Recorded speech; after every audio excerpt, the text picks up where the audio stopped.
Hi hello வணக்கம். இன்றைக்கி நம்ம பார்க்க போகிறது ரொம்பவே சூப்பரான கிரேவி தாங்க. சப்பாத்திக்கு கடலைப்பருப்பு வச்சு ரொம்பவே சூப்பராக இருக்கும். கண்டிப்பாக இதை ட்ரை பண்ணி பாருங்கள்.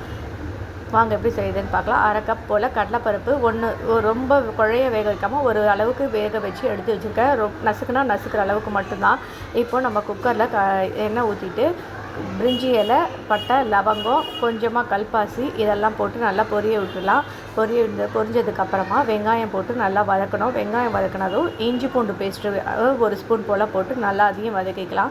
இப்போ நான் ஒரு தக்காளி, பெரிய தக்காளியாக எடுத்து வச்சுருக்கேன். அதையும் கட் பண்ணி அதில் சேர்த்து நல்லா வதக்கிட்டு கொஞ்சமாக உப்பு, 1/2 ஸ்பூன் போல் மிளகாத்தூள் போட்டு நல்லா கலந்துட்டு அதுக்கப்புறமா நம்ம வேக வச்சு எடுத்து வச்சுருக்கோம்ல கடலைப்பருப்பு, அதையும் போட்டு நல்லா மிக்ஸ் பண்ணிவிட்டு தண்ணி தேவையான அளவுக்கு ஊற்றிக்கோங்க. உங்களுக்கு எந்த அளவுக்கு கிரேவி வேணுமோ அந்த அளவுக்கு ஊற்றிக்கோங்க. ஊற்றிட்டு எல்லாத்தையும் மிக்ஸ் பண்ணிவிட்டு மூடி வச்சோன்னா 2 விசிலில் நம்ம சூப்பரான கடலைப்பருப்பு கிரேவி ரெடி ஆகிடும்.